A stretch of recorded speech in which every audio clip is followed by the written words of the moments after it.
subscribe to our channel and press the bell button for latest educational videos. ಎಲ್ಲರಿಗೂ ನಮಸ್ಕಾರ. Classic education YouTube ಚಾನಲ್ಗೆ ತಮಗೆಲ್ಲ ಸ್ವಾಗತ. ನಾನು doctor R V Chitguppi, classic KAS ಮತ್ತು IAS ಸ್ಟಡಿ ಸರ್ಕಲ್ ಧಾರವಾಡದಲ್ಲಿ ಇತಿಹಾಸ ವಿಷಯವನ್ನು ಬೋಧಿಸ್ತಾ ಇದ್ದೇನೆ. ವಿದ್ಯಾರ್ಥಿಗಳೇ ಹಾಗೂ ವೀಕ್ಷಕರೇ, ಇಂದಿನ ಇಲ್ಲಿ ಇತಿಹಾಸದ ಕ್ಲಾಸ್ನಲ್ಲಿ ನಾನು ಆಯ್ಕೆ ಮಾಡಿಕೊಂಡಂಥ ವಿಷಯ ಅಂದರೆ ಭಾರತಕ್ಕೆ ಭೇಟಿ ನೀಡಿದ ವಿದೇಶಿಯರು ಮತ್ತು ಅವರ ಬರಹಗಳು. ಹೀಗೆ ಭಾರತದ ಇತಿಹಾಸವನ್ನು ನೀವು ನೋಡಿದರೆ ಬೇರೆ ಬೇರೆ ಆಧಾರಗಳಿವೆ ನಮ್ಮ ಇತಿಹಾಸವನ್ನು ತಿಳಿದುಕೊಳ್ಳಲು. ಅದು ಪ್ರಾಚ್ಯ ಆಧಾರ ಆಗಿರ್ಬೋದು, ಸಾಹಿತ್ಯ ಆಧಾರ ಆಗಿರ್ಬೋದು. ಪ್ರಾಚ್ಯ ಆಧಾರದಲ್ಲಿ ಶಾಸನಗಳನ್ನು ನೋಡ್ತೀವಿ, ನಾಣ್ಯಗಳು, ಸ್ಮಾರಕಗಳು ಮತ್ತು ಅವಶೇಷಗಳು. ಹಾಗೆ ಸಾಹಿತ್ಯದಲ್ಲಿ ಇಲ್ಲೇ ದೇಶಿ ಬರಹಗಳು ಮತ್ತು ವಿದೇಶಿ ಬರಹಗಳು. ಹೀಗೆ ಪ್ರಾಚೀನ ಕಾಲದಿಂದಲೂ ಭಾರತಕ್ಕೆ ಇಲ್ಲೇ ಬೇರೆ ಬೇರೆ ವಿದೇಶಿಯರು ಬೇರೆ ಬೇರೆ ಸ್ಥಳದಿಂದ ಇಲ್ಲೇ ಭಾರತಕ್ಕೆ ಆಗಮಿಸಿದ್ದಾರೆ. ಕೆಲವು ಕಾಲ ಭಾರತದಲ್ಲಿ ಇದ್ದು ನಂತರ ಅವರು ಹಿಂದೆ ತಿರುಗಿ ಭಾರತದ ಬಗ್ಗೆ ಆದಂಥ ಅನುಭವವನ್ನು ಇಲ್ಲೇ ಬರಹ ರೂಪದಲ್ಲಿ ಬರೆದಿದ್ದಾರೆ. ಇವನ್ನೇ ನಾವು ವಿದೇಶಿ ದಾಖಲೆಗಳಂತ ಹೇಳ್ತೀವಿ. We call them as the foreign accounts. ಇದನ್ನೇ ವಿದೇಶಿ ಬರಹಗಳು ಅಂಥೇಳಿ ಕರಿತೀವಿ. ಹೀಗೆ ಪ್ರಾಚೀನ ಕಾಲದಲ್ಲಿಂದ ನೋಡಿದರೆ ಅಂದರೆ 1206 ಕ್ರಿಸ್ತ ಶಕ ಅಪ್ ಟು 1206 AD ಪ್ರಾರಂಭದಿಂದ ಹಿಡಿದುಕೊಂಡು ಪ್ರಾಚೀನ ಕಾಲದವರೆಗೂ ನಾವು ಇಲ್ಲಿ ಪ್ರಾಚೀನ ಅವಧಿ ಅಂತ ಹೇಳ್ತೀವಿ. ಪ್ರಾರಂಭದಿಂದ ಹಿಡ್ಕೊಂಡು 1206 ಕ್ರಿಸ್ತ ಶಕದವರೆಗೂ. This we call it as ancient period. ಇದರಲ್ಲಿ ಬರುವಂಥ ಪ್ರಮುಖ ಇಲ್ಲೇ ವಿದೇಶಿಯರು ಯಾರಾಗಿದ್ದರು ಮತ್ತು ಅವರ ಬರಹಗಳು ಯಾವಾಗಿವೆ ಮತ್ತು ನಮಗೆ ಅವರ ಬರಹಗಳಿಂದ ಏನು ವಿಷಯಗಳು ತಿಳಿದು ಬಂದಿವೆ ಅದರ ಬಗ್ಗೆ ವಿಷಯ ತಿಳಿದುಕೊಳ್ಳೋಣ. So this is part 1. ಇದೇ ರೀತಿಯಾಗಿ ಪಾರ್ಟ್ 2ನಲ್ಲಿ ನಾನು ಮಧ್ಯಕಾಲದಲ್ಲಿ ಬಂದಂಥ ಪ್ರವಾಸಿಗರು ಮತ್ತು ಆಧುನಿಕ ಕಾಲದಲ್ಲಿ ಬಂದಂಥ ಇಲ್ಲೇ ವಿದೇಶಿ ಪ್ರವಾಸಿಗರ ಬಗ್ಗೆ ಚರ್ಚೆ ಮಾಡ್ತೀನಿ. ಇಂದಿನ ಕ್ಲಾಸ್ನಲ್ಲಿ ಪ್ರಾಚೀನ ಭಾರತದ ಕಾಲದಲ್ಲಿ ಅಂದರೆ 1206 ಕ್ರಿಸ್ತ ಶಕದವರೆಗೂ ಭಾರತದಲ್ಲಿ ಮುಸ್ಲಿಂ ಆಳ್ವಿಕೆ ಸ್ಥಾಪನೆ ಆಗುವವರೆಗೂ ಭಾರತಕ್ಕೆ ಆಗಮಿಸಿದಂಥ ಕೆಲವು ಪ್ರಮುಖ ವಿದೇಶಿಯರು. We are not going to take all here, just we are taking here a few important visitors, the travellers, pilgrims or ambassadors. ಆ ವಿದೇಶಿಯರು ಏನು ಭಾರತಕ್ಕೆ ಬಂದರೂ ಅವರು ರಾಯಭಾರಿಗಳಾಗಿ ಬಂದಿರ್ಬೋದು, ಯಾತ್ರಿಕರಾಗಿ ಬಂದಿರ್ಬೋದು ಅಥವಾ ಇಲ್ಲೇ ಪ್ರವಾಸಿಗರಾಗಿ ಬಂದಿರ್ಬೋದು. So their writings have helped us to write the history. ನಮ್ಮ ಇತಿಹಾಸ ತಿಳಿದುಕೊಳ್ಳಲು, ನಮ್ಮ ಇತಿಹಾಸ ಬರೆಯಲು ಅವರ ಬರಹಗಳು ಸಾಕಷ್ಟು ನಮಗೆ ಸಹಾಯಕವಾಗಿವೆ. ಹೀಗೆ ಅಲ್ಲಿ ಬರುವಂಥ ಆ ವಿದೇಶಿಯರು ಯಾರಾಗಿದ್ದಾರೆ ಅದನ್ನು ನೋಡೋಣ. ಇವತ್ತು ಪ್ರಾಚೀನ ಭಾರತದಲ್ಲಿ ಬರುವಂಥ ಪ್ರಧಾನ the most important here the foreigners who visited in the ancient period we are going to study here. The first and the foremost will be taking is Megasthenes. Megasthenes ಇವನು ಗ್ರೀಕ್ ರಾಯಭಾರಿಯಾಗಿದ್ದನು. ಚಂದ್ರಗುಪ್ತ ಮೌರ್ಯನ ಆಸ್ಥಾನಕ್ಕೆ ಸುಮಾರು 305 ಕ್ರಿಸ್ತ ಪೂರ್ವದಲ್ಲಿ ಬಂದದ್ದು. 305 BC, 305 ಕ್ರಿಸ್ತ ಪೂರ್ವ. ಅಲ್ಲಿ ಚಂದ್ರಗುಪ್ತ ಮೌರ್ಯ ಮತ್ತು ಸೆಲ್ಯೂಕಸ್ಸನ ನಡುವೆ, ಸೆಲ್ಯೂಕಸ್ ಇವನ ಅಲೆಕ್ಸಾಂಡರ್ ಅವನ ಸೈನ್ಯದಲ್ಲಿ ಮುಖ್ಯ ಸೇನಾಧಿಪತಿಯಾಗಿದ್ದ. ಅಲೆಕ್ಸಾಂಡರ್ನ ಮರಣದ ನಂತರ ಗಾಂಧಾರ ಪ್ರದೇಶದಲ್ಲಿ ತನ್ನ ಅಧಿಕಾರ ಸ್ಥಾಪನೆ ಮಾಡಿದ್ದ ಇಲ್ಲಿ Seleucus. So he had established his power in the Gandhara region. Seleucus who was a chief commander of Alexander's army. ಅಲೆಕ್ಸಾಂಡರ್ನಿಗೂ ಮತ್ತು ಚಂದ್ರಗುಪ್ತ ಮೌರ್ಯನಿಗೂ ಇಲ್ಲೇ ಈ ಒಂದು ನಾವು ನೋಡ್ತೀವಿ. ಅಲ್ಲಿ ಮುಂದೆ ಚಂದ್ರಗುಪ್ತ ಮೌರ್ಯ ಅಲೆಕ್ಸಾಂಡರ್ನ ಮರಣದ ನಂತರ ಚಂದ್ರಗುಪ್ತ ಮೌರ್ಯ ಸಂತತಿಯನ್ನು ಸ್ಥಾಪನೆ ಮಾಡಿದ್ದು ಭಾರತದಲ್ಲಿ. ಗಾಂಧಾರ ಪ್ರದೇಶದಲ್ಲಿ ಗ್ರೀಕರ ಆಳ್ವಿಕೆ ಬಂತು ಸೆಲ್ಯೂಕಸ್ಸನ ನೇತೃತ್ವದಲ್ಲಿ. It is in the Gandhara region, Afghanistan region, we find the rule of the Greeks under Seleucus. So it was Chandragupta Maurya in 305 BC, 305 ಕ್ರಿಸ್ತ ಪೂರ್ವದಲ್ಲಿ. 305 BC there was a war between Seleucus and Chandragupta Maurya. Seleucus ಮತ್ತು ಚಂದ್ರಗುಪ್ತ ಮೌರ್ಯರ ನಡುವೆ ಯುದ್ಧ ನಡೆದದ್ದು. ಅಲ್ಲಿ ಚಂದ್ರಗುಪ್ತ ಮೌರ್ಯ ಸೆಲ್ಯೂಕಸ್ಸನ ಮೇಲೆ ವಿಜಯವನ್ನು ಸಾಧಿಸಿದ್ದು. He had the victory overs here Seleucus, Chandragupta Maurya. ನಂತರ ಸೆಲ್ಯೂಕಸ್ ಇಲ್ಲೇ ಮೌರ್ಯರ ಕೂಡ ಒಳ್ಳೆಯ ಸಂಬಂಧ ಬೆಳೆಸಿಕೊಳ್ಳಲು ತನ್ನ ಮಗಳಾದ ಹೆಲೆನ್ ನೆಕೆಟಿಯರನನ್ನು ಚಂದ್ರಗುಪ್ತನಿಗೆ ಮದುವೆ ಮಾಡಿಕೊಟ್ಟದ್ದು.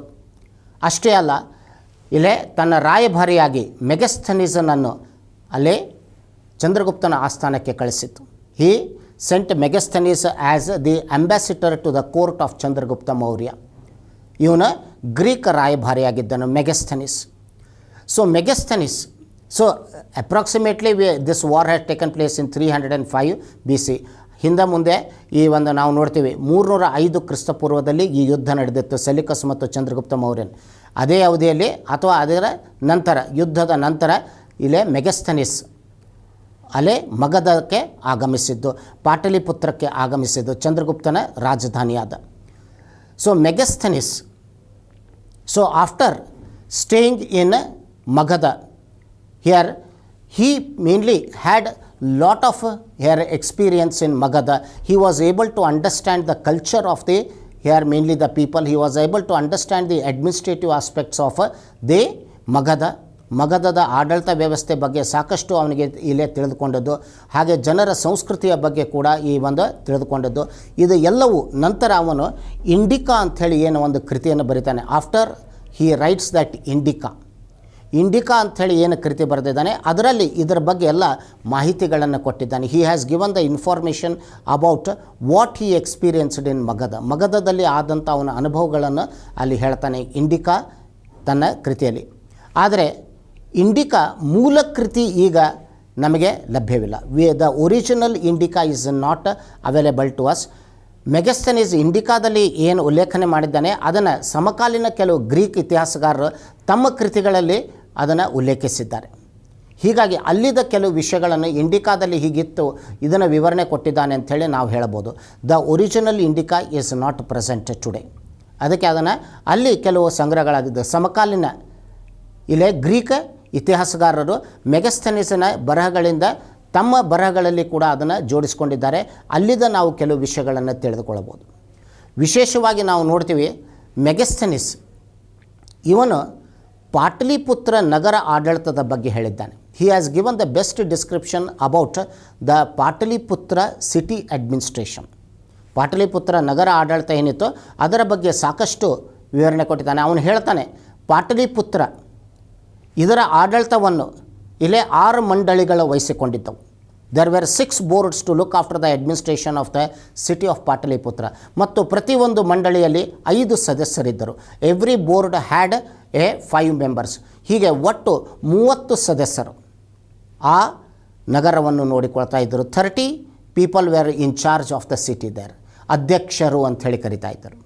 ಹೀಗೆ ಚಂದ್ರಗುಪ್ತನ ಸೈನ್ಯದ ಬಗ್ಗೆ ಕೂಡ ಹೇಳಿದ್ದಾನೆ, ಅವರ ಸಾಮಾಜಿಕ ಜೀವನದ ಬಗ್ಗೆ ಕೂಡ ಕೆಲವು ವಿಷಯಗಳನ್ನು ಹೇಳಿದ್ದಾನೆ. ಇವೆಲ್ಲ ಮೌರ್ಯರ ಕಾಲದ ಒಂದು ಪರಿಸ್ಥಿತಿಯನ್ನು ತಿಳಿದುಕೊಳ್ಳಲು ನಮಗೆ ಸಹಾಯಕವಾಗಿದ್ದಂಥ ಇಂಡಿಕಾದಿಂದ ಸಾಕಷ್ಟು ಮಾಹಿತಿಗಳು ಸಿಕ್ಕವೆ. ಆದರೆ ಈಗ ಮೂಲ ಕೃತಿ ಲಭ್ಯವಿಲ್ಲ. ಸಮಕಾಲೀನ ಇತಿಹಾಸಗಾರ ಗ್ರೀಕ್ ಇತಿಹಾಸಗಾರ ಏನು ಅದನ್ನು ಉಲ್ಲೇಖನೆ ಮಾಡಿದ್ದಾರೆ ಮೆಗಸ್ಥನೀಸ್ನ, ಅದರಿಂದ ನಾವು ಈ ವಿಷಯಗಳನ್ನು ತಿಳಿದುಕೊಳ್ಳಬಹುದು. So he was an ambassador, ಅವನ ರಾಯಭಾರಿಯಾಗಿ ಬಂದಿದ್ದ. ಇದಾದ ನಂತರ ನಾವು ನೋಡ್ತೀವಿ ಅಲ್ಲೇ ಬರುವಂಥ ಇಲ್ಲೇ ಯಾತ್ರಿಕ, ಬೌದ್ಧ ಯಾತ್ರಿಕ, ದ ಬುದ್ಧಿಸ್ಟ್ ಪಿಲಿಗ್ರಿಮ್. ಚೀನಾದಿಂದ ಸುಮಾರು 399 ಕ್ರಿಸ್ತ ಶಕದಲ್ಲಿ ಫಾಯಿಯಾನ್ ಎಂಬ ಬೌದ್ಧ ಯಾತ್ರಿಕನು ಭಾರತಕ್ಕೆ ಆಗಮಿಸಿದನು. We have Fahien coming to here India 399 AD. ಆ ಸಮಯದಲ್ಲಿ ಭಾರತದಲ್ಲಿ ಗುಪ್ತ ಸಂತತಿ ಆಳ್ತಾ ಇತ್ತು ಉತ್ತರದಲ್ಲಿ, ಮತ್ತು ಅಲ್ಲಿ ಅರಸ 2ನೇ ಚಂದ್ರಗುಪ್ತನಾಗಿದ್ದನು. Chandragupta the second was the king when mainly Fahien visited. ಫಾಯಿಯಾನನ್ನು ಬಂದಾಗ ಅಲ್ಲಿ 2ನೇ ಚಂದ್ರಗುಪ್ತನ ಆಸ್ಥಾನ ಈ ಒಂದು ಅಲ್ಲಿ ಆಳ್ತಾ ಇದ್ದನು. ಹೀಗೆ ಫಾಯಿಯಾನ್ ಇವನ ಮುಖ್ಯ ಉದ್ದೇಶ ಭಾರತಕ್ಕೆ ಬಂದದ್ದು, why he came to India was to visit the Buddhist places. ಬೌದ್ಧ ಸ್ಥಳಗಳನ್ನು ಇಲ್ಲೇ ನೋಡಲು, ಬೌದ್ಧ ಸ್ಥಳಗಳಿಗೆ ಭೇಟಿ ಕೊಡಲು, ಬೌದ್ಧ ಧರ್ಮದ ಬಗ್ಗೆ ಹೆಚ್ಚಿನ ಮಾಹಿತಿಗಳನ್ನು ಸಂಗ್ರಹಿಸಲು ಅವನ ಭಾರತಕ್ಕೆ ಬಂದದ್ದು. So he came here to mainly know here more about Buddhism. ಅದಕ್ಕೆ ಅವನ ತನ್ನ ಬರುವಂಥ ಈ ಒಂದು ಮಾರ್ಗದಲ್ಲೇ ಅನೇಕ ಬೌದ್ಧ ಸ್ಥಳಗಳಿಗೆ ಭೇಟಿ ಕೊಡ್ಕೋತ ಅವನು ಆಗಮಿಸ್ತಾನೆ. He visits many of the Buddhist places on his way there. ಅಲ್ಲೇ ಬಂದಾಗ ಇವನು ಈ ಒಂದು ಬೌದ್ಧ ಸ್ಥಳಗಳಿಗೆ ಭೇಟಿ ಕೊಟ್ಟು ಬಂದಿದ್ದಾನೆ. So what we find in 399 he mainly here came from the north west. Gandhara ಪ್ರದೇಶದಿಂದ ಅವನು ಬಂದದ್ದು, ಚೀನಾದಿಂದ ಬಂದದ್ದು. ಇದಕ್ಕೆ ಚೀನಾಕ್ಕೆ ಈ ಮಾರ್ಗ ಏನಂದರೆ, ಇಲ್ಲೇ ಚೀನಾದಿಂದ ಮಧ್ಯ ಏಷ್ಯಾಕ್ಕೆ ಬರುವಂಥ ಮಾರ್ಗಕ್ಕೆ ನಾವು ರೇಷ್ಮೆ ಮಾರ್ಗ ಅಂತ ಹೇಳ್ತೀವಿ. ರೇಷ್ಮೆ ಮಾರ್ಗದ ಮುಖಾಂತರವಾಗಿ ಅವನು ಆಗಮಿಸಿ ನಂತರ ಅಫ್ಘಾನಿಸ್ತಾನದ ಮೂಲಕ ಭಾರತವನ್ನು ಪ್ರವೇಶ ಮಾಡಿದ್ದು. There he mainly entered India there. ಮುಂದೆ 399ರಿಂದ ಭಾರತದ ಬೇರೆ ಬೇರೆ ಸ್ಥಳದಲ್ಲಿ ಅವನು ವಾಸವಾಗಿ ಬೌದ್ಧ ಧರ್ಮದ ಬಗ್ಗೆ ತಿಳಿದುಕೊಂಡದ್ದು ಅವನ ದಾಖಲೆ ಇದೆ. ಹೀಗೆ ಮುಂದೆ ಅವನು ಭಾರತದಿಂದ ಹಿಂದೆ ತಿರುಗಿದ ನಂತರ ಆಫ್ಟರ್ ಹಿಸ್ ರಿಟರ್ನ್ ಅವನ ಮುಂದೆ ಅಲ್ಲೇ ಬಂಗಾಲದವರೆಗೂ ಹೋಗಿ ತಾಮ್ರಲಿಪ್ತಿವರೆಗೂ ಫಾಯಾನ್ ಹೋಗಿ ಅಲ್ಲಿದ್ದ ಮುಂದೆ ಶ್ರೀಲಂಕಾಕ್ಕೆ ಅವನ ಪ್ರಯಾಣವನ್ನು ಬೆಳೆಸಿದ್ದು, ಅಲ್ಲಿದ್ದ ಮುಂದೆ ಚೀನಾಕ್ಕೆ ಅವನು ತಲುಪಿದ್ದು. ಇದು ಅವನ ಮಾರ್ಗವಾಗಿತ್ತು. This was the route took. ಭಾರತದಲ್ಲಿದ್ದಾಗ ಅವನು, so when he was in India, so he visited most of the Buddhist places, ಬೌದ್ಧ ಸ್ಥಳಗಳನ್ನು ಅವನ ಭೇಟಿ ನೀಡಿದ್ದು. ಅದರಲ್ಲಿ ವಿಶೇಷವಾಗಿ ನಾವು ನೋಡ್ತೀವಿ ತಕ್ಷಶಿಲಾ ವಿಶ್ವವಿದ್ಯಾಲಯಕ್ಕೆ ಅವನು ಭೇಟಿ ಕೊಟ್ಟದ್ದು. He mainly visited the university of Takshashila. ಅದರಲ್ಲಿ ಉಲ್ಲೇಖನೆ ಮಾಡ್ತಾನೆ Fahien. He mainly mentions that Takshashila university had been destroyed and it was in ruins. ಆ ಸಮಯದಲ್ಲಿ ತಕ್ಷಶಿಲಾ ಬೌದ್ಧ ವಿಶ್ವವಿದ್ಯಾಲಯ ಏನಿತ್ತು ಅದು ಹಾಳಾಗಿದೆ. ಅದು ಈಗ ದಾಳಿಯಿದ್ದ ಈ ಒಂದು ಹಾಳಾದಂಥ ಒಂದು ವಿಶ್ವವಿದ್ಯಾಲಯ ಆಗಿತ್ತು. So when he had come it was almost in mainly demolishing stage. ಆ ಒಂದು ಸಂಗತಿಯನ್ನು ಅವನು ಹೇಳ್ತಾನೆ. This is what he mentions there. So he particularly here in his journey, he starts his journey from this place. ಇಲ್ಲಿದ್ದ ತಕ್ಷಶಿಲಾದ ಮೂಲಕ ಅವನು ತನ್ನ ಪ್ರಯಾಣ ಪ್ರಾರಂಭ ಮಾಡ್ತಾನೆ. ಮುಂದೆ ಶ್ರವಸ್ತಿಗೆ ಅವನು ಭೇಟಿ ಕೊಟ್ಟದ್ದು, ಹಾಗೆ ಕುಶಿನಗರಕ್ಕೆ ಅವನು ಭೇಟಿ ಕೊಟ್ಟದ್ದು, ಸಾರನಾಥಕ್ಕೆ ಭೇಟಿ ಕೊಟ್ಟದ್ದು, ನಂತರ ಪಾಟಲಿಪುತ್ರಕ್ಕೆ ಅವನು ಭೇಟಿ ಕೊಟ್ಟದ್ದು. ಇವೆಲ್ಲ ಹೇಳ್ಕೊತಾ ಅವನು ಬರ್ತಾನೆ. ಹೀಗೆ ಇದು ಅವನ ಒಂದು ಪ್ರವಾಸವಾಗಿತ್ತು. This was his travel. ಅದಕ್ಕೆ ಅವನು ಮುಂದೆ ತನ್ನ ದಾಖಲೆಯಲ್ಲಿ ಬರ್ತಾನೆ ಫೋ ಕೋ ಕಿ, ಅದು ದ ಟ್ರಾವೆಲ್ಸ್ ಆಫ್ ಫಾಯಾನ್ ಅಂತ ಹೇಳಲಾಗಿದೆ. ಅವನ ಪ್ರವಾಸ ಕಥನವಾಗಿದೆ. ದ ಫೋ ಕೋ ಕಿ, ಅಥವಾ ಕೆಲವು ಪುಸ್ತಕದಲ್ಲಿ ಫೋನೋ ಕಿ ಅಂಥೇಳಿ ಕೂಡ ಕೊಟ್ಟಿದ್ದಾರೆ. ಅದು ಅವನ ಪ್ರವಾಸ ಕಥನವಾಗಿದೆ. It is a record of the Buddhist kingdom. ಬೌದ್ಧ ರಾಜ್ಯದ ಒಂದು ದಾಖಲೆ ಆಗಿದೆ ಅದು ಅವನ ಪ್ರವಾಸ ಕಥನ. It is also translated by Giles, a record of the Buddhist kingdoms. Buddhist kingdoms ಅಂದರೆ ಭಾರತದ ಬಗ್ಗೆ ಕೂಡ ಇದೆ, ಶ್ರೀಲಂಕಾದ ಬಗ್ಗೆ ಕೂಡ ಅಲ್ಲಿ ಅವನು ಹೇಳಿದ್ದಾನೆ. ಅದಕ್ಕೆ ಅದನ್ನು the record of Buddhist kingdoms ಅಂತ ಹೇಳಲಾಗಿದೆ. ಕಿಂಗ್ಡಮ್ಸ್ ಅಂದರೆ ಎರಡು, ಅದು ಭಾರತ ಮತ್ತು ಶ್ರೀಲಂಕಾದ ಬಗ್ಗೆ ಕೂಡ ಅಲ್ಲಿ ಉಲ್ಲೇಖನೆ ಮಾಡಿದ್ದಾನೆ. ಇದನ್ನು ಮುಂದೆ ಟ್ರಾನ್ಸ್ಲೇಷನ್ ಮಾಡಿದ್ದು ಕೋನಿಕೆ ಅಲ್ಲೇ ಎಚ್ ಎ ಗೈಲ್ಸ್ ಅಂಥೇಳಿ ಅವರು ಅದನ್ನು ಅನುವಾದನೆ ಮಾಡಿದ್ದು. ಹೀಗೆ ಫಾಯಾನನ ಈ ಒಂದು ದಾಖಲೆಯನ್ನು ನಾವು ನೋಡ್ತೀವಿ. ಇದು ಕೂಡ ಒಂದು ನಮಗೆ ಸಾಕಷ್ಟು ಆ ಸಮಯದಲ್ಲಿ 4ನೇ ಶತಮಾನ 5ನೇ ಶತಮಾನದಲ್ಲಿ ಭಾರತದ ಸ್ಥಿತಿಯ ಬಗ್ಗೆ ಸಾಕಷ್ಟು ವಿಷಯ ನಾವು ಅದರಿಂದ ತಿಳಿದುಕೊಳ್ಳಬಹುದು. ನಂತರ ಬಂದದ್ದು ಅಲ್ಲೇ 7ನೇ ಶತಮಾನದಲ್ಲಿ 629 ಕ್ರಿಸ್ತಶಕ ಇನ್ನೊಬ್ಬ ಬೌದ್ಧ ಯಾತ್ರಿಕ by name Hiuen Tsang. Hiuen ಸ್ಯಾಂಗನು ಬಂದದ್ದು ಇಲ್ಲೇ 629, ಸುಮಾರು 15 ವರ್ಷ ಅವರು ಭಾರತದಲ್ಲಿದ್ದನು. He stayed for 15 years in India. Hiuen Tsang ಅವನು ಬಂದದ್ದು ಇಲ್ಲೇ ಭಾರತದಲ್ಲಿ. ಆ ಸಮಯದಲ್ಲಿ ಪುಷ್ಯಭೂತಿ ಮಂಥನ ಅಥವಾ ವರ್ಧನ ಮಂಥನ ಆಳ್ತಾಯಿತ್ತು. ಅದರ ಶ್ರೇಷ್ಠ ದೊರೆಯಾದಂಥ ಹರ್ಷವರ್ಧನನ ಅಧಿಕಾರದಲ್ಲಿದ್ದನು. ಅವನ ಕಾಲದಲ್ಲಿ ನಾವು ನೋಡ್ತೀವಿ ಹುಯೆನ್ ಸ್ಯಾಂಗ್ ಭಾರತಕ್ಕೆ ಬಂದದ್ದು. It was during the period of Harshavardhana. He came to here India 629 and he stayed in India for nearly here mainly 15 years, 15 ವರ್ಷ ಕಾಲ ಅವನು ಅಲ್ಲಿ ವಾಸವಾಗಿದ್ದನು. ಹುಯೆನ್ ಸ್ಯಾಂಗ್ನ ಉದ್ದೇಶ ಕೂಡ ಅದೇ ಆಗಿತ್ತು. ಬುದ್ಧನ ಸ್ಥಳಗಳಿಗೆ, ಬುದ್ಧನ ಪವಿತ್ರ ಸ್ಥಳಗಳಿಗೆ ಭೇಟಿ ಕೊಡುವುದು, ಬೌದ್ಧ ಧರ್ಮದ ಬಗ್ಗೆ ಆಳವಾಗಿ ಅಧ್ಯಯನ ಮಾಡುವುದು, ಈ ಒಂದು ಉದ್ದೇಶವನ್ನು ಇಟ್ಟುಕೊಂಡು ಅವನು ಭಾರತಕ್ಕೆ ಬಂದದ್ದು. ಮುಂದೆ ನಾವು ನೋಡ್ತೀವಿ ಅವನ ನಲಂದಕ್ಕೆ ಪ್ರಯಾಣ ಬೆಳೆಸಿದ್ದು. He went to Nalanda where he studied for more than 6 years. ಸುಮಾರು 6 ವರ್ಷ ಕಾಲ ಅವನು ನಲಂದಾದಲ್ಲಿ ಅಧ್ಯಯನ ಮಾಡಿತ್ತು. He stayed in Nalanda and studied Buddhist scriptures in Nalanda. ಬೌದ್ಧ ಗ್ರಂಥಗಳನ್ನು ಅಲ್ಲಿ ಅಧ್ಯಯನ ಮಾಡಿದ್ದು. ನಂತರ 634ರಿಂದ ಭಾರತದ ಪ್ರವಾಸವನ್ನು ಕೈಗೊಂಡದ್ದು. From 634 he started the journey of India. ಭಾರತದ ಈ ಒಂದು ಬೇರೆ ಬೇರೆ ಸ್ಥಳಕ್ಕೆ ಭೇಟಿ ಕೊಡುವುದು, ಭಾರತದಲ್ಲಿ ಬೌದ್ಧ ಧರ್ಮದ ಬಗ್ಗೆ ತಿಳಿದುಕೊಳ್ಳುವುದು ಅವನ ಉದ್ದೇಶವಾಗಿತ್ತು. 634ರಿಂದ ಮೊದಲಿಗೆ ಹರ್ಷವರ್ಧನನ ರಾಜ್ಯಕ್ಕೆ ಭೇಟಿ ನೀಡಿದನು. ತದನಂತರ ನಾವು ನೋಡ್ತೀವಿ ಎರಡನೇ ಪುಲಿಕೇಶಿ ರಾಜ್ಯಕ್ಕೆ ಭೇಟಿ ಕೊಟ್ಟದ್ದು ಚಾಳುಕ್ಯ ಅರಸ ಕರ್ನಾಟಕದಲ್ಲಿ. ನಂತರ ಅಲ್ಲಿ ಬಂದದ್ದು ಪಲ್ಲವ ರಾಜ್ಯಕ್ಕೆ ಭೇಟಿ ಕೊಟ್ಟದ್ದು. ಆ ಸಮಯದಲ್ಲಿ ಪಲ್ಲವ ದೊರೆ 1ನೇ ನರಸಿಂಹವರ್ಮನಾಗಿದ್ದನು. ಹೀಗೆ ಉತ್ತರದಿಂದ ದಕ್ಷಿಣದವರೆಗೂ ಹುಯೆನ್ ಇಲ್ಲೇ ಭಾರತವನ್ನು ಸಂಚರಿಸಿದ್ದು. From north to south he had travelled. ಅದರಲ್ಲಿ ವಿಶೇಷವಾಗಿ ಒಂದು ಮಾಹಿತಿಯನ್ನು ಹೇಳ್ತಾರೆ ಹುಯೆನ್ ನಮ್ಮ ಕರ್ನಾಟಕದ ಬಗ್ಗೆ. ಕರ್ನಾಟಕದಲ್ಲಿ ಅಲ್ಲಿ ಪ್ರಧಾನವಾಗಿ ಬರುವಂಥ ಬೌದ್ಧ ಕೇಂದ್ರ ಯಾವುದಾಗಿತ್ತಂದರೆ ವನವಾಸಿ ಅಥವಾ ಈಗಿನ ಬನವಾಸಿ ಆಗಿತ್ತು ಅಂಥೇಳಿ ಹುಯೆನ್ ದಾಖಲೆಯಲ್ಲಿ ನೋಡ್ತೀವಿ. Hiuen mentions in Karnataka that Vanavasi was a Buddhist centre. Vanavasi ಒಂದು ಬೌದ್ಧ ಇಲ್ಲೇ ಕೇಂದ್ರವಾಗಿತ್ತು ಅಂಥೇಳಿ ಅದನ್ನು ಹೇಳಲಾಗಿದೆ. And he explains here that when he entered the kingdom of the ಚಾಳುಕ್ಯರ ರಾಜ್ಯವನ್ನು ಪ್ರವೇಶ ಮಾಡಿದ ನಂತರ he particularly saw that the roads were free from the robbers. ಅಲ್ಲೇ ಯಾಕಂದರೆ ಹಿಂದೆ ಹರ್ಷವರ್ಧನ ರಾಜ್ಯದಿಂದ ಅವನು ದಕ್ಷಿಣಕ್ಕೆ ಬರಬೇಕಾದ್ರೆ ಅವನನ್ನು ಸುಮಾರು 2 ಬಾರಿ ರಸ್ತೆ ದರೋಡೆಕೋರರು ಲೂಟಿ ಮಾಡಿದ್ದರು. ಆದರೆ ಅದೇ ಚಾಳುಕ್ಯ ರಾಜ್ಯವನ್ನು ಪ್ರವೇಶ ಮಾಡಿದ ನಂತರ ಅವನು ಹೇಳ್ತಾನೆ, ರಸ್ತೆ ದರೋಡೆಕೋರರ ಭಯ ನಿರ್ಮೂಲನೆವಾಯಿತು, ಯಾವುದೇ ರೀತಿಯಾದಂಥ ಅಪಾಯ ಬರಲಿಲ್ಲ ಅಥವಾ ಯಾವುದೇ ರೀತಿಯಾದಂಥ ಅಲ್ಲೇ ಅವನ ಕಷ್ಟಗಳನ್ನು ಎದುರಿಸಲಿಲ್ಲ. ಇದನ್ನು ಅವನ ದಾಖಲೆಯಲ್ಲಿ ಹೇಳಿದ್ದಾನೆ. That shows Pulakeshi was A very efficient administrator. ಎರಡನೇ ಪುಲಿಕೇಶಿ ಬಹಳ ದಕ್ಷ ಆಡಳಿತಗಾರ ಇದ್ದಂತ ಹೇಳಲು ಇಂಥ ಕೆಲವು ಉದಾಹರಣೆಗಳನ್ನು ನಾವು ನೋಡ್ಬೋದು. These are some of the things which we can see there. ಅದೇ ಆ ರೀತಿಯಾಗಿ ಮತ್ತು ಅದೇ ಸಂದರ್ಭದಲ್ಲಿ ಹರ್ಷವರ್ಧನನಿಗೂ ಮತ್ತು ಪುಲಿಕೇಶಿಗೆ ನಡೆದಂಥ ನರ್ಮದಾ ಕದನದ ಬಗ್ಗೆ ಕೂಡ ಅವನು ಉಲ್ಲೇಖಿಸಿದ್ದಾನೆ. He has also referred about the Narmada battle which took place between Pulakeshi and Harshavardhana. ಹೀಗೆ ಸಾಕಷ್ಟು ಐತಿಹಾಸಿಕ ಮಾಹಿತಿಗಳಿವೆ.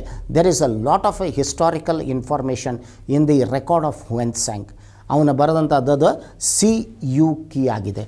CUK is the book written by here mainly Hiuen 643ರಲ್ಲಿ ಅವನು ಹಿಂದೆ ತಿರುಗಬೇಕಾದರೆ ಹರ್ಷವರ್ಧನನು ಕನೋಜದಲ್ಲಿ ಒಂದು ಬೃಹತ್ ಸಮ್ಮೇಳನ ನಡೆಸಿ ಅಲ್ಲಿ ಹುಯೆನ್ ಬೀಳ್ಕೊಟ್ಟದ್ದು.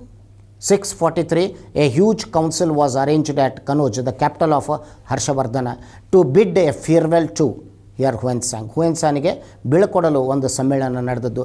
ನಂತರ ಪ್ರಯಾಗದಲ್ಲಿ ಕೂಡ ಒಂದು ಸಮ್ಮೇಳನದಲ್ಲಿ ಭಾಗವಹಿಸಿ ನಂತರ ಅಲ್ಲೇ ಅವನು ಚೀನಾಕ್ಕೆ ಹಿಂದೆ ತೆರಳಿದ್ದು.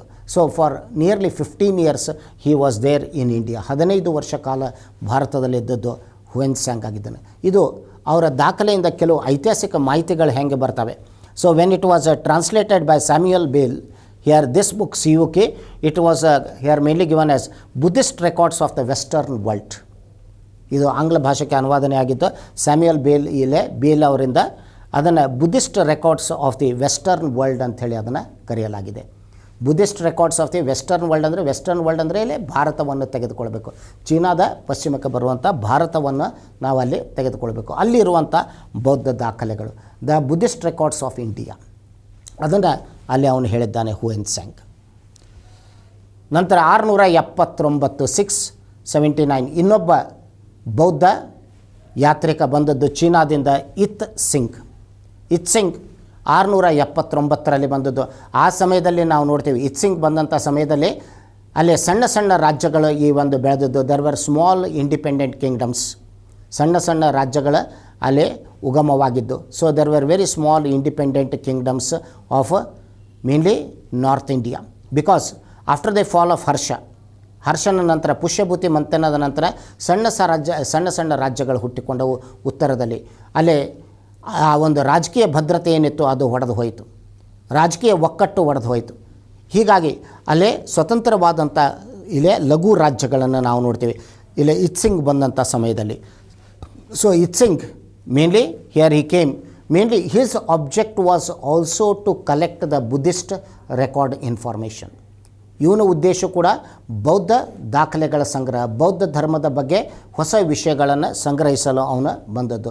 So his particularly the record of the Buddhist religion, the record of the Buddhist religion, ಯಾವ ರೀತಿಯಾಗಿ ಬೌದ್ಧ ಧರ್ಮ ಅಲ್ಲೇ ಭಾರತದಲ್ಲಿತ್ತು, ಅದರ ಪದ್ಧತಿಗಳೇನಿದ್ದವು, ರೂಢಿಗಳೇನಿದ್ದವು ಅದನ್ನು ತಿಳಿದುಕೊಳ್ಳಲು ಮುಖ್ಯವಾಗಿ ಇತ್ಸಿಂಗ್ ಇದು ಬಂದದ್ದು. ಇಲ್ಲೇ 679ರಲ್ಲಿ ಬಂದದ್ದು. ಇದನ್ನು ನಾವು ನೋಡ್ತೀವಿ. ಇಲ್ಲೇ mainly it is Itsing his original book was mainly about the religion aspect. ಧರ್ಮದ ಬಗ್ಗೆ ಸಾಕಷ್ಟು ಅಧ್ಯಯನ ಮಾಡುವುದಾಗಿತ್ತು. ಆ ಉದ್ದೇಶವನ್ನು ಇಟ್ಟುಕೊಂಡು ಬೌದ್ಧ ಧರ್ಮದ ಬಗ್ಗೆ ಅಧ್ಯಯನ ಮಾಡಲು ಅವರು ಆಗಮಿಸಿತ್ತು. So this is what we have got mainly. It was in 679 actually he was in India. ಇಲ್ಲಿ 671 95 ಅಂತ ಹೇಳಿ ಕೊಡ್ತಾರೆ. ಅವರ ಬಂದಂಥ ಕಾಲ ಪೂರ್ಣ ಚೀನಾವನ್ನು ಬಿಟ್ಟು ಮತ್ತೆ ಅವರು ಚೀನಾಕ್ಕೆ ಹಿಂದೆ ತಿರುಗಿದಂಥ ಕಾಲ ಆಗಿದೆ ಇದು. So he has also covered India and the Malaya islands. ಅಲ್ಲಿ ಜಾವಾ ಸುಮಾಂತರಕ್ಕೂ ಕೂಡ ಅವರು ಭೇಟಿ ಕೊಟ್ಟದ್ದು, ಅಲ್ಲಿ ಕೂಡ ಬರುವಂಥ ಒಂದು ದಾಖಲೆ ಇದೆ. ಅದಕ್ಕೆ ಇತ್ಸಿಂಗ್ ಅವ್ರದ್ದು ಕೂಡ ನಾವು ನೋಡ್ತೀವಿ, ಇದು ಮುಖ್ಯವಾಗಿ ಬರುವಂಥ ಒಂದು ದಾಖಲೆ ಆಗಿದೆ ನಮಗೆ. ನಂತರ ಬರೋದು 851 ಕ್ರಿಸ್ತ ಶಕ. ಇಲ್ಲೇ ಸುಲೇಮಾನ್ ಭಾರತಕ್ಕೆ ಬಂದಿದ್ದು. Sulaiman 851 was a Arab traveller. Arab ಪ್ರವಾಸಿಕನಾಗಿದ್ದ Sulaiman. Sulaiman here was interested in many here subjects. He was a astronomer, he was an astrologer, he was a historian and he was a mainly a geographer. ಸಾಕಷ್ಟು ಈ ಒಂದು ವಿದ್ವಾಂಸನಾಗಿದ್ದನು ಇಲ್ಲೇ Soleimani. 851 ಅವನು ಭಾರತಕ್ಕೆ ಬಂದಿದ್ದು. ಆ ಸಮಯದಲ್ಲಿ ನಾವು ನೋಡ್ತೀವಿ ದಕ್ಷಿಣ ಭಾರತದಲ್ಲಿ ಮುಖ್ಯವಾಗಿ ರಾಷ್ಟ್ರಕೂಟರು ಬಲಿಷ್ಠರಾಗಿದ್ದರು. ಅಮೋಘ ವರ್ಷ ಅಲ್ಲಿ ರಾಜ್ಯಭಾರ ಮಾಡ್ತಾ ಇದ್ದನು. ಅಮೋಘ ವರ್ಷನ ರಾಜ್ಯಕ್ಕೆ ಅವನು ಭೇಟಿ ಕೊಟ್ಟಿದ್ದಾನೆ ಅಂತ ಹೇಳಲಾಗಿದೆ. ಇಲ್ಲಿ ಸುಲೇಮಾನ್ ಅವನ ಇಲ್ಲಿ ಅಮೋಘ ವರ್ಷನ ಬಗ್ಗೆ ಒಂದು ಕೊಟ್ಟಂಥ ಭಾಳ ಮುಖ್ಯವಾಗಿದೆ. ಪರೀಕ್ಷೆಯಲ್ಲಿ ಬರ್ಬೋದು ಇದು ನಿಮಗೆ. You may get it in your examination. ಅದಕ್ಕೆ ಏನು ಹೇಳ್ತಾನೆ ಅಂದರೆ 9ನೇ ಶತಮಾನದಲ್ಲಿ ವಿಶ್ವದಲ್ಲಿ 4 ಮಹಾ ಸಾಮ್ರಾಜ್ಯಗಳಿವೆ. ಅದರಲ್ಲಿ ಅಮೋಘ ವರ್ಷನ ಸಾಮ್ರಾಜ್ಯ ಒಂದಾಗಿದೆ. ಇನ್ನಿತರ 3 ಸಾಮ್ರಾಜ್ಯಗಳೆಂದರೆ ರೋಮ ಸಾಮ್ರಾಜ್ಯ, ಖಲೀಫನ ಸಾಮ್ರಾಜ್ಯ ಮತ್ತು ಚೀನಾ ಸಾಮ್ರಾಜ್ಯವಾಗಿದೆ. ಇದು ಸುಲೇಮಾನನ ಹೇಳಿಕೆ ಆಗಿದೆ. In the 9th century, there are 4 great empires in the world. Amoghavrsha Empire is one of them. The rest 3 are Roman Empire, the Empire of the Caliph, and the Chinese Empire. So Suleiman makes this statement. ಅಂದರೆ ಸುಲೇಮಾನನ ರಾಷ್ಟ್ರಕೂಟರ ಬಗ್ಗೆ ಅಲ್ಲಿ ಮಾಹಿತಿಯನ್ನು ಕೊಟ್ಟದ್ದು. ಆ ಸಮಯದಲ್ಲಿ ಎಷ್ಟೊಂದು ಇಲ್ಲೇ ಪ್ರಗತಿ, ಅಭಿವೃದ್ಧಿ, ಆ ಒಂದು ವಿಶಾಲವಾದ ಸಾಮ್ರಾಜ್ಯವನ್ನು ಅವನು ಕಂಡದ್ದು ಅಲ್ಲಿ ಅಮೋಘ ವರ್ಷನ ಆಳಿಕೆಯಲ್ಲಿ. ಅದನ್ನು ಹೇಳ್ತಾನೆ ಅವನು. So he mainly mentions about this here about the Rashtrakutas. ಭಾರತಕ್ಕೆ ಬಂದದ್ದು ಅವನ ಕೃತಿಯಾದಂಥ ಸುಲೇಮಾನ್ ಅಲ್ ತಜೀರ್, ಅದು ಅವನ ಕೃತಿ ಹೆಸರಾಗಿದೆ. Sulaiman al Tajir which has been later translated as history and geography of ancient India and China. Ancient India, ಪ್ರಾಚೀನ ಭಾರತ ಮತ್ತು ಚೀನಾದ ಇತಿಹಾಸ ಮತ್ತು ಭೂಗೋಳ ಅಂಥೇಳಿ ಅದನ್ನು ಮುಂದೆ ಅನುವಾದನೆ ಆಗಿದೆ. ಅದಕ್ಕೆ ಮೂಲ ಇದೇನಿದೆ Sulaiman al Tajir. That is the name of the book of Sulaiman, the Arab traveller. Arab ಪ್ರವಾಸಿಕನಾಗಿದ್ದಾನೆ ಇವನು. The last one we are taking that is Alberuni. 1018 ಕ್ರಿಸ್ತ ಶಕ ಮೊಹಮ್ಮದ್ ಗಜನಿಯ ದಂಡಯಾತ್ರೆ ಸಮಯದಲ್ಲಿ ಭಾರತಕ್ಕೆ ಆಗಮಿಸಿದ. So along with Muhammad Ghazni's expedition here 1018 Al-Biruni he came to India. Al-Biruni ಭಾರತಕ್ಕೆ ಬಂದದ್ದು. ಅಲ್ಬೆರುನಿಯ ಮೂಲ ಹೆಸರು ಅಬು ರೆಹಾನ್ ಆಗಿದೆ. Abu Rehan is the original name of Alberuni. ಇವನು ಭಾರತಕ್ಕೆ ಬಂದದ್ದು 1018 ಕ್ರಿಸ್ತ ಶಕದಲ್ಲಿ ಮತ್ತು ಭಾರತದಲ್ಲಿ ಅವನು ಇದ್ದದ್ದು ಸುಮಾರು 6 ವರ್ಷ ಕಾಲ. 1024 ಇಲ್ಲೇ ಕ್ರಿಸ್ತ ಶಕದಲ್ಲಿ ಅವನು ಹಿಂದೆ ತಿರುಗಿದ್ದು. ನಂತರ ಅವನು ಬರೆದಂಥ ಕೃತಿಯಾಗಿದೆ ಅದು Kitab ul Hind. Kitab ul Hind is the book written by Alberuni which speaks about the social, political, religious condition of India in the 11th century. 11ನೇ ಶತಮಾನದಲ್ಲಿ ನಾವು ನೋಡ್ತೀವಿ ಭಾರತದ ಒಂದು ರಾಜಕೀಯ, ಸಾಮಾಜಿಕ ಮತ್ತು ಧಾರ್ಮಿಕ ಪರಿಸ್ಥಿತಿಯನ್ನು ಅದರಲ್ಲಿ ಹೇಳಲಾಗಿದೆ. ಕಿತಾಬ್ ಉಲ್ ಹಿಂದ್. ಅರೇಬಿಕ್ ಭಾಷೆಯನ್ನು ಬಳಸಲಾಗಿದೆ. Arabic language is used. ಅಲ್ಲಿ ಕಿತಾಬ್ ಉಲ್ ಹಿಂದಲ್ಲಿ ನಾವು ಏನು ನೋಡ್ತೀವಿ, ಇದಕ್ಕೆ ಬೇರೆ ಬೇರೆ ಹೆಸರುಗಳನ್ನು ಕೂಡ ಕೊಟ್ಟಿದ್ದಾರೆ. Different names have been also given to this. ಇದಕ್ಕೆ ಇಲ್ಲೇ ವಾಕ್ಯಾತ್ ಎ ಹಿಂದ್ ಅಂತ ಹೇಳಿ ಕೂಡ ಕರೀತಾರೆ. It is also called as here the Waqyat e Hind. Then it is also called as Tahqiq e Hind. Tahqiq e Hind, Tahqiq ಅಂದರೆ ವಿಚಾರಣೆ. ಭಾರತದಲ್ಲಿ ಅವನು ನಡೆಸಿದಂಥ ವಿಚಾರಣೆ, enquiry what he made in India. Tarikh e Hind, ಭಾರತದ ಮೇಲೆ ಒಂದು ದಾಖಲೆ, ಅಥವಾ ಸಾಮಾನ್ಯವಾಗಿ ನಾವು ಅದನ್ನು ಕಿತಾಬ್ ಉಲ್ ಹಿಂದ್ ಅಂಥೇಳಿ ಇಲ್ಲೇ ಕರಿತೀವಿ.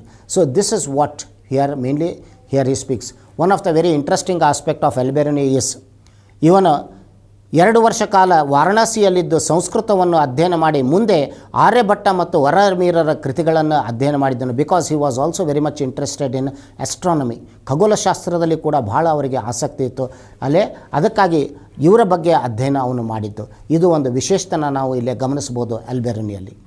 ಹೀಗೆ ಪ್ರಾಚೀನ ಭಾರತದಲ್ಲಿ ಅಂದರೆ 1206 ಕ್ರಿಸ್ತ ಶಕದವರೆಗೂ ಮಾತ್ರ ನಾನು ಬರುವಂಥ ಕೆಲವು ಪ್ರಧಾನ ವಿದೇಶಿಯರು ಮತ್ತು ಅವರ ಬರಹಗಳು ಹೇಗೆ ನಮಗೆ ಭಾರತದ ಇತಿಹಾಸಕ್ಕೆ ಸಹಾಯವಾಗಿದೆ, ಭಾರತದ ಇತಿಹಾಸವನ್ನು ಬರೆಯಲು. ಇದಲ್ಲದೆ ಇನ್ನೂ ಸಾಕಷ್ಟು ವಿದೇಶಿಯರು ಭಾರತದ ಬಗ್ಗೆ ಬರೆದಿದ್ದಾರೆ. ಅಲ್ಲೇ ಪ್ಲಿನಿ ಅಂಥೇಳಿ ಬರ್ತಾನೆ, ಟಾಲ್ಮೆ ಅಂಥೇಳಿ ಬರ್ತಾನೆ. ಪ್ಲಿನಿದ ನ್ಯಾಚುರಲ್ ಹಿಸ್ಟ್ರಿ ಅಂತ ಬರ್ತದೆ, ಟಾಲ್ಮೆದ ಜಾಗ್ರಫಿ ಅಂಥೇಳಿ ಬರ್ತದೆ. ಇವರು ಕೂಡ ಇದ್ದಾರೆ. ಗ್ರೀಕ್ ಮತ್ತು ಅಲ್ಲೇ ರೋಮನ್ ಮತ್ತು ಗ್ರೀಕ್ ಇಲ್ಲೇ ಬರುವಂಥ ದಾಖಲೆಗಳಿವು. ಅದಲ್ಲದೆ ಇಷ್ಟು ಅಲ್ಲದೆ ನಾವು ನೋಡ್ತೀವಿ ಆಲ್ ಮಸೂದಿ ಅಂತ ಹೇಳಿರ್ತಾರೆ. ಆಲ್ ಮಸೂದಿ ಬರ್ತಿದ್ದಾನೆ. ಭಾರತದ ಬಗ್ಗೆ ಸಾಕಷ್ಟು ಈ ಒಂದು ಬೇರೆ ಬೇರೆ ದಾಖಲೆಗಳಿವೆ. ಆದರೆ ಇದರಲ್ಲಿ ಬರುವಂಥ ಇವರು 5 ಇದರಿಂದ 6 ಪ್ರಮುಖವಾಗಿ ನಾನು ಏನು ಈ ಒಂದು ಆಯ್ಕೆ ಮಾಡಿಕೊಂಡಿದ್ದೇನೆ. The most important here I have selected is here these 6: Megasthenes, Fahien, Hiuen Tsang, Itsing, Sulaiman and Alberuni, whose records are very important to write the Indian history. ಭಾರತದ ಚರಿತ್ರೆ ಬರೆಯಲು ಬಹಳ ಮುಖ್ಯವಾಗಿ ಇರುವಂಥ ಆಧಾರಗಳು. ಇದೇ ರೀತಿಯಾಗಿ ಮುಂದೆ ಮಧ್ಯಕಾಲಿನಲ್ಲಿ ಅಂದರೆ 1206 ನಂತರ 1707 ಆ ಸಮಯದಲ್ಲಿ ಸಾಕಷ್ಟು ವಿದೇಶಿಯರು ಭಾರತಕ್ಕೆ ಬಂದಿದ್ದಾರೆ. Many foreigners have visited at that time. ಎಲ್ಲಿಂದ ನಾವು ನೋಡ್ತೀವಿ, ಮಾರ್ಕೋ ಪೊಲೋಯಿಂದ ನಾವು ನೋಡ್ತೀವಿ. ಅದು ಬರೋದು 13ನೇ ಶತಮಾನದಲ್ಲಿ. ಅಂದರೆ 13ನೇ ಶತಮಾನದಿಂದ ಭಾರತದಲ್ಲಿ ಮುಸ್ಲಿಂ ಆಳ್ವಿಕೆ, ಮಧ್ಯಕಾಲೀನ ಭಾರತ ಇತಿಹಾಸ ಏನು ಬಂತು, ಅಲ್ಲಿ ಬರುವಂಥ ಪ್ರವಾಸಿಗರು ಯಾರಾಗಿದ್ದಾರೆ ಅದನ್ನು ಇನ್ನೊಂದು ವಿಡಿಯೋದಲ್ಲಿ ನಾನು ವಿಷಯವನ್ನು ಚರ್ಚೆ ಮಾಡ್ತೀನಿ. ಅದಕ್ಕೆ ತಮ್ಮ ಪರೀಕ್ಷೆ ದೃಷ್ಟಿಯಿಂದ ಇವು ಕೆಲವು ಮಾಹಿತಿಗಳಾಗಿವೆ. ಪ್ರವಾಸಿಗರ ದಾಖಲೆಗಳು ಭಾರತಕ್ಕೆ ಬಂದದ್ದು ಪ್ರಾಚೀನ ಕಾಲದಲ್ಲಿ. ಇದು ಭಾಗ 1 this is a part 1. Part 2 we will discuss in medieval India, which are the important writers. Till then, please keep watching the Classic YouTube channel. Once again, I will meet you. Namaskara. Please subscribe to our channel and press the bell button for latest educational videos.